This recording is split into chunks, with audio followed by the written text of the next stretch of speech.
Welcome to Raising Mommy, a podcast sanctuary where moms can come to listen, share, learn, and grow. I'm your host, Kimberly Tyson, vegan blogger for eatplantsforlife.com, wife and mom of two. On this week's episode of Raising Mommy, we are talking to Caitlin Houston, wife, mom of two beautiful girls, and the creator of the life and style mommy blog, Confessions of a Northern Belle. It features posts on home decor, fashion, food, travel, motherhood, and starting a blog. Thank you, Caitlin, for being a guest on Raising Mommy today. How are you? I'm good. How are you? Good. We are going to have our segment of the show that we like to call Real Chat, and it's titled Starting a Blog. So what's the backstory of Northern Belle? Tell me about your journey. So I started Confessions of a Northern Belle 10 years ago. I had just gotten engaged and I was looking for a way to kind of document my wedding planning process. And the blog was actually called Think Happy Thoughts back then. Mm-hmm. And after I got married, I just kept going with the blog. And so it just transitioned into a lifestyle blog, basically covering all of the big moments of my life itself, from getting married to getting my first teaching job to pregnancy, motherhood, and so on. So basically you started the blog, you were a teacher in Georgia, right? I was actually, when I first started my blog, I lived in Atlanta and I worked in an office and I was pursuing teaching.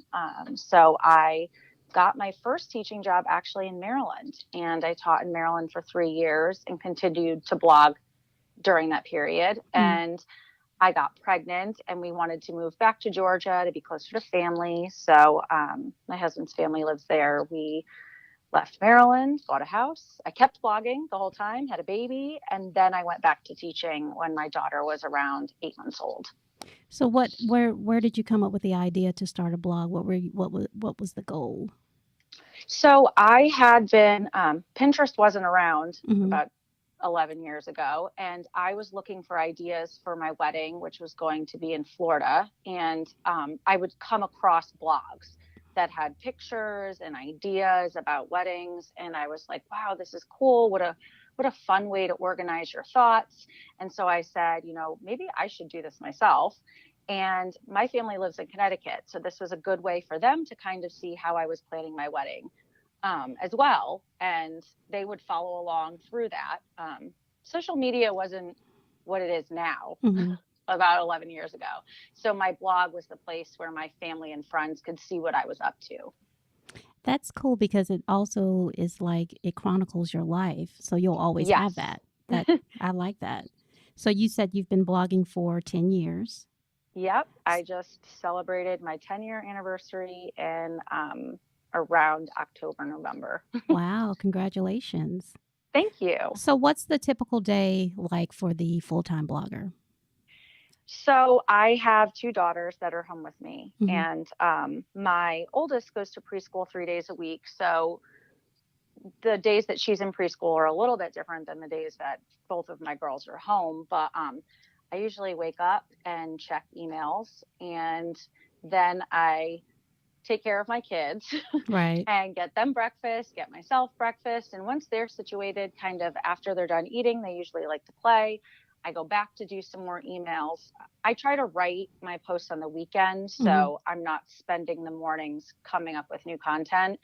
My mornings are usually spent taking photos for new blog content, interacting on social media, posting on social media, kind of updating old posts. Since I do have 10 years worth of content on my blog, a lot of stuff needs to be updated for SEO purposes, as well as photos just miraculously, unfortunately, disappeared. Right. So a lot of old posts are missing images. So I'm doing that a lot. But then I break for lunch and usually try to run errands with the kids and get them out of the house. Come back and probably do some more work. I typically have a blog post about what I do in a full time, what I do in a day, broken down by time. But I usually am working in some capacity from the time I wake up till the time I go to bed. And do you usually try to take the weekends off I for family? don't. I normally work on one day on the weekend. I'll do all of my blog posts, but Mm-hmm. this past weekend I actually took Saturday and Sunday off for the first time Nice. in a long time. Nice. Yeah. So how do you manage working with the little ones in the background? Oh, so my girls like to play together, thankfully. Mm-hmm. Eiley is 2.5 and Annabelle is 5, and they get along for the most part. My office is upstairs, so I do have a baby monitor set up so I can see their playroom, but a Mm-hmm. lot of the time they are right in the room with me, or I bring my computer downstairs. During Eileen's nap time, I can get a lot done, but Mm-hmm. the days that Annabelle's home, she kind of wants to utilize that time for her and I to hang out. So sometimes I'll do schoolwork with her, or I play with her, or I'll set her up next to me and she works right alongside me on something. Okay. So she's learning and she's doing like mommy. Yeah. Yeah, she is. So would you say that the kids being sometimes a distraction is your biggest challenge working from home? I would say it's not even a distraction. It's more of the guilt that I feel personally. Mm-hmm. If I do have to put on the television to distract them for maybe I have a business call, or thankfully today the girls are occupied with a family member, so I don't have to put on the television. Um, there's times when I'm in the middle of something and I have a really great thought process. Mm-hmm. I'm just writing, or I've come up with something new that I'm passionately working on my computer, and then life interrupts. Right. And I feel guilty that I didn't see something might have happened between the girls. Right. And then I lose my train of thought, and then I'm like, wow, it's gone. Whereas if I was, my children weren't here, I probably would get a lot more done. Right.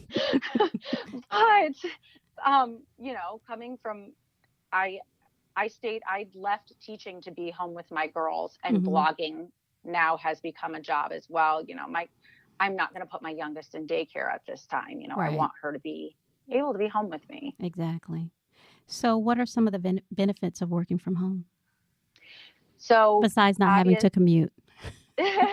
without a commute, being able to spend time with my family. Mm-hmm. I do, some people say they love working from home because they don't have to get up and get dressed for the day. Mm-hmm. I find I'm more productive when I do get up and get dressed for the day, I even if I'm agree. putting on comfy clothes. Mm-hmm. I spend a lot of time in front of my camera for Instagram or taking photos for my blog itself. So if I, might fix my hair and do some makeup in the morning, I feel like I can do more. Okay. And be more productive. Being able to go to my own doctor's appointments and pausing my work, since I'm my own boss, I don't have to ask for time off. Right. And that I like being able to do that.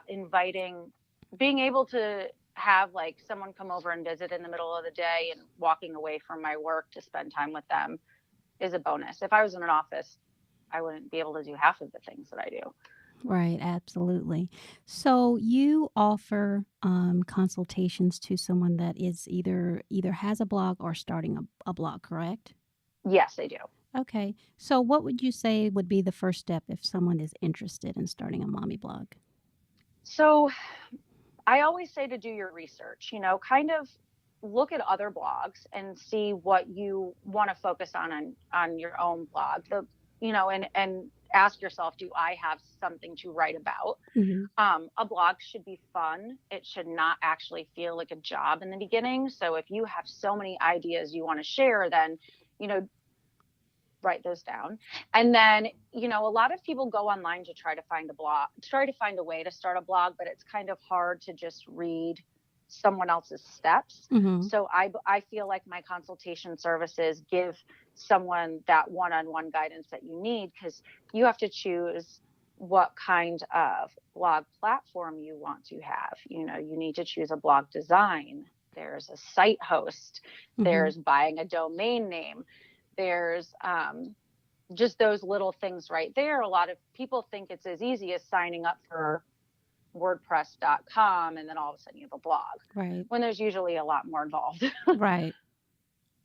Okay. So how often should I post if I'm a new blogger? I believe, this is my personal belief, Mm-hmm. that new bloggers should post 3 to 4 times, if not 5 times a week, just because in my experience, if I find a new website that I like and I go there every day and the content is not new, I'm not going to go to that website anymore. Okay. So when you start a blog, you want people to read your blog. So you want to continuously put out good content that keeps them coming back. Okay. What's your favorite post category to write about? That's difficult. I would have to say that I like writing posts that are my story kind of posts, that other people can relate to. So, I was going through trying to think about my most popular topics. Mm-hmm. One of them is postpartum hair loss. Oh, okay. But the blog post itself isn't just about postpartum hair loss. It's about my experience with it. Mm-hmm. And I feel like that's probably what people enjoy about it, is that it's not a factual post. I'm not telling you which products to use. It's about the first time I looked in the mirror and was like, oh my gosh, I have a bald spot. Right. And I think that I like to write about those things so other people can relate to them. Well, you do have several posts that are very relatable. Some of Thank them, you. in particular, that I didn't even think about until I read them was your parent separation anxiety post. One of my favorites because I always thought it was a kid thing, but I actually went through that myself. So it was nice to read that I wasn't the only one. Yeah. And that's a lot of my favorite posts I come up with Mm-hmm. in the middle of a moment. Right. And then I write it down because I'm like, wow, I want to write about this. I want someone to, you know, Relate. I want to know if anybody else can relate to this, but it's Mm-hmm. also very therapeutic for me to write a lot about a lot of things. I just wrote a post about it's not why I don't want to have any more kids. It's almost like why we're not having any more kids at this point in our life. Mm-hmm. And I received so much feedback from women being like, I think about this all the time, but I've been too afraid to say it. Right. Or, this is a conversation my husband and I had the other day. And we wondered if it was wrong that we said this to each other. And, I enjoyed writing it because it was everything that was going around in my head and I was able to put it out there. And then finding out I made connections with all of these other people was such an awesome feeling. I do find that the posts that are personal seem to be the ones that interest me the most. You had Mm-hmm. another post called Goodbye Breastfeeding, Hello Depression. I didn't Yeah. realize it, but with my second, I went through that too. And I think it was because my first, it took her a while to be weaned. But with Mm-hmm. my second, it was instant. So it kind of left me feeling a little depressed, and I didn't understand why. But reading your post about it, I could relate to a lot of things you were talking about. So that was a very good post as well. Thank Um, you. Absolutely. So what have been some of your most popular posts? My most popular post is, well, first, let me preface that a lot of my posts are boosted by brands that I work with. Mm-hmm. So if I work with, I have a chunky potato soup recipe, and that post is one of my most popular posts because the brand helped boost it. Mm-hmm. So when I'm going through, like, last year, what was the best post? I have to kind of wean through them all. Mm-hmm. But one of my most popular posts is how to clean your breast pump supplies. Oh, wow. And it's because it is people are looking for that on Pinterest. Mm-hmm. And Pinterest is a great way to get your blog read. And that's a side note, but that post is clicked every day at least 20 times Oh, gosh. and read. Wow. But the post about not wanting to have any more kids was really big last year, or not last year. I wrote it in January. And it's still every day people are clicking it and reading it. Mm-hmm. And, I think that a lot of my readers are kind of, even if they don't have children, they're curious why I would say that. And so that's read. I'm going to pull this back up where I was looking through them all. I have a post about my experience at the Boston Marathon when the bombing happened. I was there. Mm-hmm. That post is read a lot. I really liked it. I'm sorry. I really like the one you wrote about. The one you wrote about the Women's March on Washington. That was a really good post too. It was very inspiring. Thank you. I have a post about things to teach your daughters, lessons I would want to teach my daughters. That post is really popular. I have a post about where do you like what is, let me start over. How can you define beauty in a woman? And you know, it came from me thinking about teaching my daughters that beauty isn't just like what you see when you look in the mirror. It's how you feel, and being healthy and, you know, and happy, and that your body goes through changes as a woman and all of these things. And that post is one of my most popular posts as well. Awesome. So as a blogger, how can I generate income? What are some resources? So there's a couple different ways bloggers make money. One of the easiest, most common ways is through affiliate links. And that's where you're paid a commission. If you click a link on my blog and you buy something through that link, then I'm paid a commission. It's not a lot of money, but it adds up. My breast pump supplies post is read a lot. And in that post, there are affiliate links through Amazon. So if someone was to purchase steaming bags for breast pump parts, I might make a couple cents. and it all adds up the more that post is read. So that's one way. Another way to generate income from a blog are ads on your blog. And Google has its own ads that you can purchase, not purchase, but set up to have your blog running at any given time. And then working with brands through different influencer networks. So I have a blog post and it's 20 different influencer networks a blogger can join. And through those networks, you get connected with brands and you can apply to be part of campaigns where you might review a product or have to tell a story about how you use the product in your home. You might take pictures of the product. And that's a way that I generate an income from my blog. Okay. So speaking of pictures, how important is the photography? Do I have to go out and buy an expensive camera?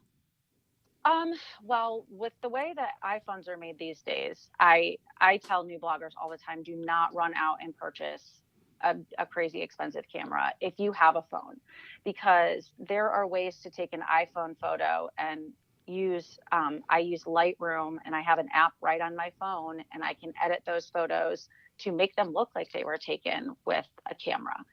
I do use a camera. I also have a friend who's a photographer, and photos are very important because people are, when they're coming to a blog to read a new post, if it's just a lot of words, most times people aren't going to take the time to read it. People are going to read a book if they want to read a lot of words. People are going to a blog post, and, you know, I always say 3 to 5 photos per post. You want them to be relevant to the post itself. And those photos will kind of tell a story in their own. So if someone were to scroll through the post before even reading, they see the photos and they're drawn to the post, then they're going to spend the time to actually read them. And as far as promoting your blog, how important is social media? So a lot of my blog traffic comes from Pinterest, which I said before. And Pinterest is a social channel a lot of people probably don't realize how important it is to blogging, because a lot of people end up stumbling upon my blog through there. Facebook is huge for my blog because my family and friends often share my posts. And every time somebody new shares my post, I might gain readers from a different circle of friends and family that, you know, I had never hit upon before. Instagram is very difficult for blogging because there are many Instagram influencers and bloggers who don't actually have a .com. Okay. And they use their Instagram account as a quote unquote blog. So there is this, before Instagram really was huge, blogs were where everything was. And now there's a little bit of competition. So I push my blog on my Instagram a lot. And a lot of people don't want to click away from Instagram. So it's hard to get your Instagram people over to your blog. Would you suggest that I use some of the promotions that they offer, like doing a promotion to reach more people? I have had success in using boosting posts through Instagram. Mm-hmm. If you have an Instagram account for your blog, you want it to be a business account, and you want it to connect to your Facebook page for your blog as well, and that would be a business account. Mm-hmm. And so if you were to cross promote your posts on both Instagram and Facebook at the same time, you will reach more people. And you have to make sure you're choosing the correct audience, because you do choose the audience. Okay.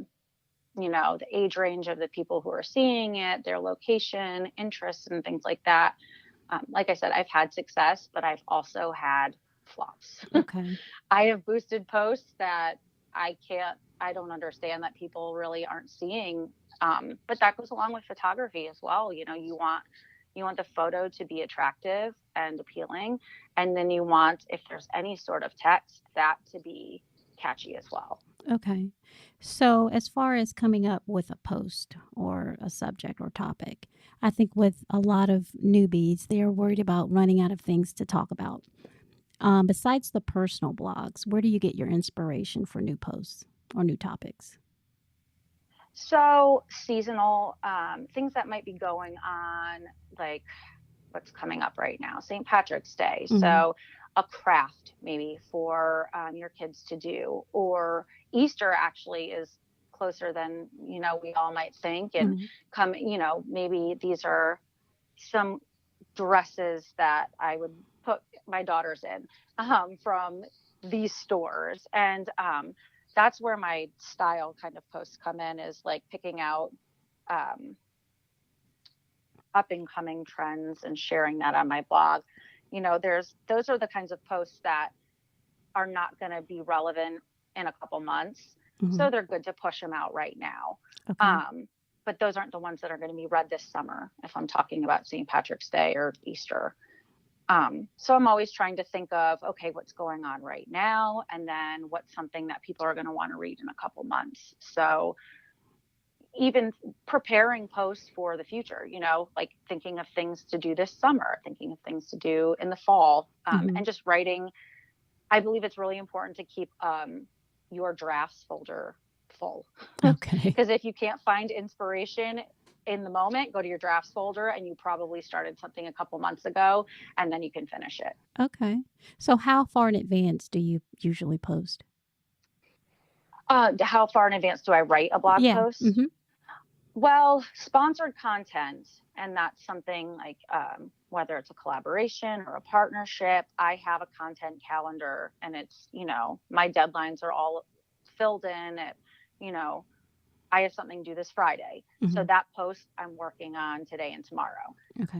As far as like just filler kinds of posts, mm-hmm. in my drafts folder right now, I have 25 different posts. Okay. So I'm really just going in and I've been experiencing headaches lately. So I have a post called The Story About My Headaches. And I have a blog post about the trouble with finding friends as a mom. And I keep going and adding to that one. Okay. But I can't wait to read that one. that one I've been working on for a little while. But sometimes I come up with a blog post in 2 hours, and sometimes it takes me 2 weeks. Okay. But like I said, I usually take one day over the weekend to kind of plan out, okay, this week I want, I'm going to post on Monday, Wednesday, Thursday, and Friday, and these are what those posts are going to be. And I might not finish writing them on Sunday, but at least I have it planned. Okay. It sounds like you really have to be organized. Yes, you do, because I can't tell you how many times I've forgotten that I was supposed to do something. Mm-hmm. So I have notebooks upon notebooks with to-do lists, and I have a giant planner, and now we have a calendar in our kitchen where I keep things. I keep track of things as well. That's I'm glad that you said that you have planners and calendars. My husband's always getting on to me about using paper. He's like, you have an iPhone, put everything on your iPhone, but I like paper. I like Yeah. planners. I like the books. I like to scratch things out. And it's nice to know that there's someone out there that can appreciate that. So, It is so satisfying to look at a to-do list that everything is crossed off. absolutely. I like to highlight. I like to put a Yeah. sticker on it if I feel like it. So I will definitely have to tell him I'm not the only one. You are not. Do you ever do any videos? So I've only done a couple videos. Okay. When I was working with my friend who is a local photographer, her and I had some fun doing like time-lapse videos of how to get ready in 15 minutes. Or I like doing videos on Instagram more than my blog itself because they're easier for me. I'm not a videographer. I like to show how to I get a lot of questions about my hair. So I have posted that before on my Instagram, my whole routine. And I've worked with a couple brands where a video was required. Okay. So as far as services, what services does Confessions of a Northern Belle offer? So for a consultation service, I'm contacted mostly through Instagram, actually, to set up a consultation. Mm-hmm. And I always ask the person to email me. And then I email them a questionnaire that includes just some basic, what's your blog name and what kind of platform do you use? And then I ask for social media information. And and then at the end of the questionnaire, I ask for goals for a consultation. And I offer a 30-minute consultation and a 60-minute consultation. And included in that consultation is the questionnaire. And then during the consultation itself, I take very thorough notes of everything that we discuss. So then I send a post-consultation summary of everything that we talked about, usually with a lot more information.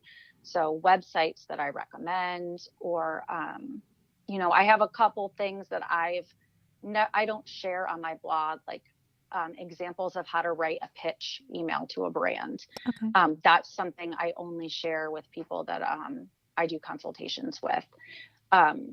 Usually my consultations are over the phone or FaceTime, but I recently, because I'm working with a lot of local people, I've been meeting up with them and doing them one-on-one in person, which has actually been really fun because we're sitting next to each other doing it, looking at their blog, or I'm showing them how to write a blog post. And I wish there was a way to kind of do that over FaceTime. All right. Okay. So what few tips would you give a stay-at-home mom blogger, a new blogger? A new stay-at-home mom blogger. Create a schedule that works not just for you, but for your children as well. Don't lose yourself in your computer, because you're never going to have anything to write about if you're ignoring your children. Right. Because my children provide most of my content. If it becomes where it feels like work, and that's what I said before, this is just something that's supposed to be fun. I have a lot of moms say they want to start a blog because they feel like they've lost themselves in motherhood. And that's why I continue to blog, because this is an outlet. It's a creative outlet for me. And I make connections with new people. I have made so many friends through blogging, people I've never met in real life, but I have this really amazing community that's been built around my blog. And being at home alone with my kids can get pretty lonely. Right. So, this blog helps with that. And that's what I tell new mom bloggers, like, don't give up. If no one's reading your stuff, it can take months, right, to get your name out there and connect with other people, because it's all about community over competition, make friends with other bloggers and ask for advice and collaborate with each other, because, that's a great way to grow. It is. And I find that what you said about starting a blog as not only a creative outlet, but because you're home all day with your kids, that's the exact reason why I started my blog, was just to have just something different to do. Mm-hmm. I felt productive when I, created new things. So yeah, that definitely I totally relate to that. So what's your future plans? Oh, I guess I'm just going to keep doing what I'm doing. I have a lot of, I've been doing some travel with my blog, and writing about those. I actually have a post going live in a couple hours about a trip I took with my family to a place in the Pocono Mountains, and just trying to bring new, exciting content to my blog is just really important to me. I'm an admin for the Connecticut Bloggers Collective. And so that is something that's going to be picking up more soon.